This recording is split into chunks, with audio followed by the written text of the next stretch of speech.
Olá, queridos colegas.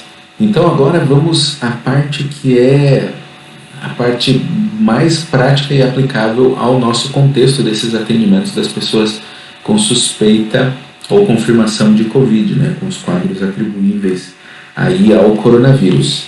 Então, em 2011, teve um surto grande de H1N1 lá na Suíça, e durante aquele surto o Dr. Henry Frey pôde observar que algumas modalidades tinham sintomas polares peculiares àquele quadro infeccioso viral agudo. E assim ele desenvolveu um trabalho que também já foi publicado. Ele não teve nenhuma morte, né, enquanto era uma doença com uma mortalidade expressiva na região. Ele tratou algo como 200 pacientes e não teve nenhuma morte. Teve pouquíssima internação, pouquíssima complicação, mais de 80% de sucesso com o primeiro ou o segundo medicamento no máximo, usando a análise de polaridade. E ele continuou aprofundando a ideia agora no contexto da Covid, de uma maneira a tornar ainda a análise do caso mais sucinta e ainda assim muito precisa. Então vamos apresentar um pouquinho do que ele desenvolveu aí para nós. Então é um checklist. Então o que acontece? O Frey ele também está vivendo lá a questão do isolamento, né, do distanciamento social. Então ele me falou que ele faz assim. Ele mora numa cidade que tem 3.500 habitantes, né? Atende ali toda uma região, algumas vilas. Então ele usa, as pessoas conhecem ele, tem facilidade, né? As pessoas ligam e dizem, olha, nós precisamos do atendimento. E a secretária pega um horário que o paciente possa falar e tenta casar numa agenda que ele faz e tem feito os atendimentos por telefone.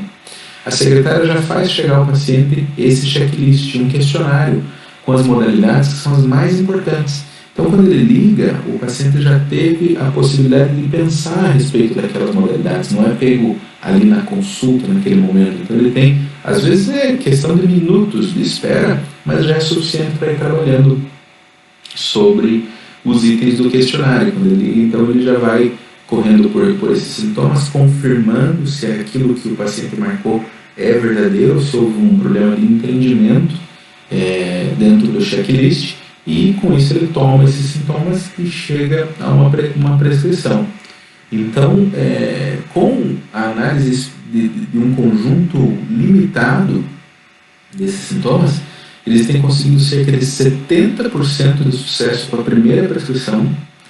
Então, quando ele faz a análise de polaridade, ele geralmente tem lá o medicamento que mais se destaca, seja porque ele é exclusivo mesmo, é único, sem contraindicação, ele tem uma diferença muito marcante para o segundo colocado em cobertura dos sintomas ou diferença de polaridade, seja porque ele é o mais preciso pela comparação com a matéria médica. Então são alguns critérios que podem ser utilizados para dizer que ele é o primeiro, como nós já falamos outras vezes, você pode ver em outros vídeos.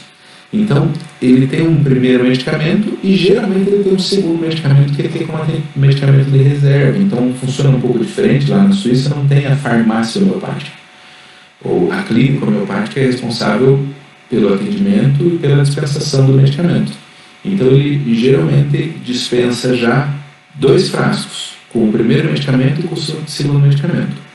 Se o caso é grave, a pessoa deve passar para o segundo medicamento em 6 a 12 horas, se não tiver uma movimentação. Normalmente eles falam por telefone nesse intervalo, o paciente descreve como está se sentindo, às vezes ele teve até uma agravação dos sintomas, ou teve uma movimentação que ele não tinha percebido, mas o Frey, não, vamos passar para o segundo sintoma. Então, se de fato não está tendo nenhuma movimentação, em 6 a 12 horas, ele já passa para o segundo medicamento.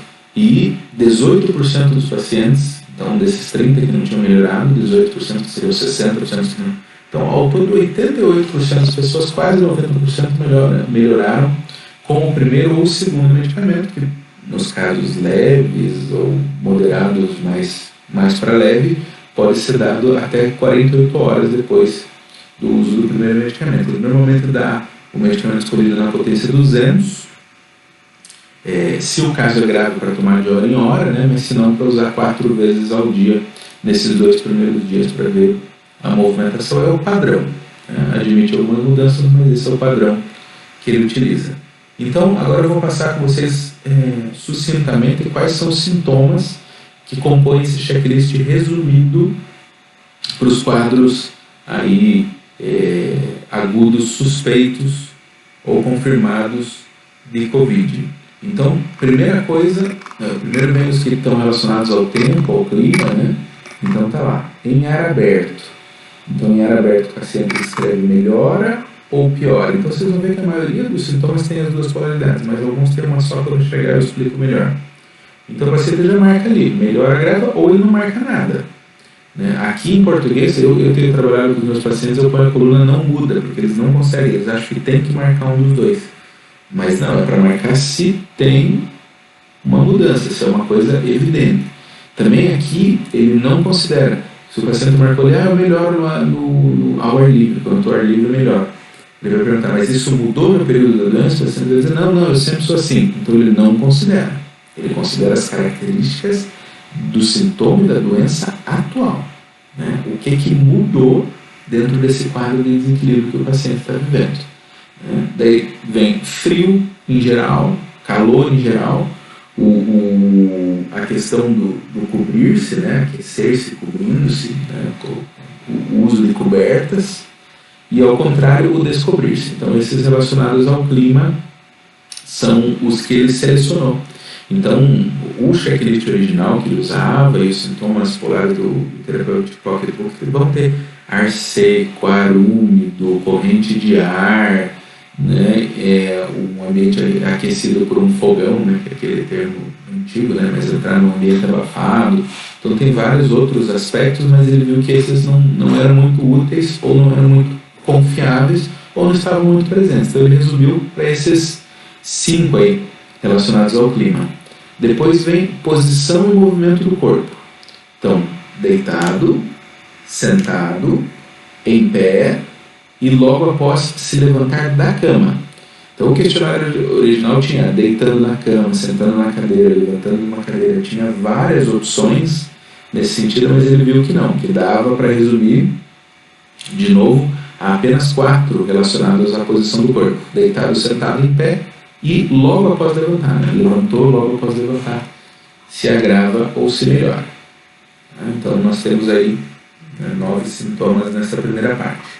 Segunda parte se refere ao movimento, então, né? Esse segundo slide, isso é um segmento só, né? Um questionário só. Então se o repouso melhora ou piora, se o movimento melhora ou piora. Esse é um par de sintomas polares que são idênticos no repertório. Então lá no Therapeutic Pocket Book, todos os remédios que melhoram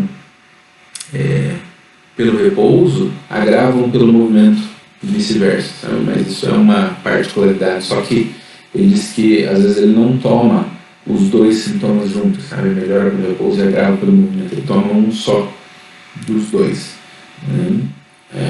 A não ser que haja uma contradição aí, né? Melhora pelo movimento e melhora pelo repouso também, que, né? Nesse caso, no caso melhorar pelo frio e pelo calor tudo bem, né? Mas melhorar pelo movimento e pelo repouso não cabe. E daí você vê que só tem agrava, porque a outra polaridade não é confiável. Tem muito poucos remédios no Therapeutic Pocket Book. Então, esforço físico, luz intensa, toque, o falar e o engolir só tem o agrava. É assim mesmo o questionário, não é que eu esqueci de escrever, porque o sintoma melhora pelo esforço físico, não tem como repertorizar no Therapeutic Pocket Book, sabe? Não é confiável. Se não me engano, tem só 2 remédios, os pacientes não são muito confiáveis para referir isso. Tá? Por isso que só aparece a polaridade do agrava. Eu, de novo, quando eu faço o meu questionário, eu ponho melhor e o agrava, o questionário que eu mando, e nós vamos disponibilizar esse questionário para quem quiser enviar, porque a pessoa, não, mas é melhor, marca que na hora de analisar você não vai usar, você vai usar o agrava, não vai usar o melhora, porque é um sintoma de muito baixa confiabilidade para esforço físico, iluminação, luz intensa, pode considerar o sol forte, aí também o toque, falar e engolir. Tá? E tem aí no meio essa coisa de fazer uma pressão, né? Então tem o toque é superficial e leve, a pressão é mais intensa. Então você tem que questionar, né? Porque às vezes o paciente não entende bem o que você quis dizer, mas qual é a diferença de toque e de pressão? Toque é de leve, pressão é de fato apertando. Né? E o último, a última parte, aqui, o último slide que eu estou apresentando vocês, são sintomas aí, né, que mexem com o corpo em geral, né, ou como é que ele afeta o sintoma específico que o paciente tem. Então, se teve mudança no apetite, para falta ou excesso, a sede é a mesma coisa, ingerindo coisas frias ou quentes, aí pode ser bebida ou comida, tanto faz, se melhora ou piora. Se a frequência respiratória está aumentada, então você vê que no Covid não é muito comum, né, os pacientes não têm feito aumento da frequência respiratória, mas pode acontecer. Se agrava inspirando ou expirando, né, o agravar pode ser me dá acesso de tosse, me dá dor, me dá sensação de desmaio. Então o agravar é muito particular, né? Você vai conferir se o agravar do paciente tem a ver mesmo com uma piora do quadro dele ou não. E o sono, se ao adormecer naquele momento de transição da vigília para o sono, se durante o sono o pior momento, então só tem a rubrica do agravo de novo, porque é o que é relevante para análise da polaridade. Então, na transição do sono, primeiro na transição depois para acordado ou logo depois de acordar. Então você vê, nós temos 3, 6, 9, 10, 3, 6, 8, 18 e 3, 6, 9, 27. 27 sintomas que compõem um checklist e que podem nos ajudar, né, na experiência do Freire. Em 88% das vezes tem sido uma direção segura para ele dar aquela conferida na matéria médica e trazer o medicamento. Eu perguntei para ele, né, para cerca de 40 pacientes Covid confirmados que ele tinha tido até então, dá uns 12 remédios diferentes. Então não caracterizou, tem aquele ou aqueles 2 remédios que ajudaram quase todos os pacientes, né, que a gente gostaria muito que tivesse, mas na experiência dele não tem acontecido assim, não tem um remédio que se destaque sobre os demais. Ele também tem feito correspondência com Sankara, e quando ele não consegue o resultado com o primeiro, com o segundo medicamento, ele dá cânfora como o terceiro medicamento para todos. Nessa expectativa, né, de que ele possa corresponder a um gênero maior, mas ele tem conseguido um bom resultado para a maioria com os 2 primeiros medicamentos. Que fogem realmente vão precisar de um outro tipo de análise.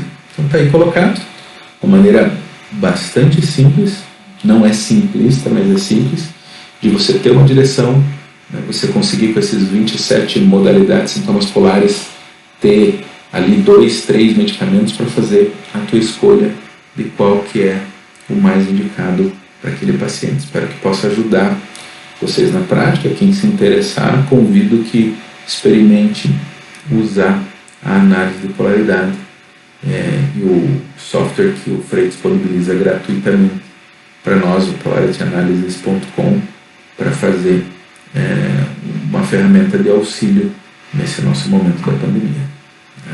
Espero que tenha sido útil e que todos possamos desempenhar, talvez com mais destreza ainda, o nosso trabalho com essa ajuda. Muito obrigado a todos por terem acompanhado esse estudo.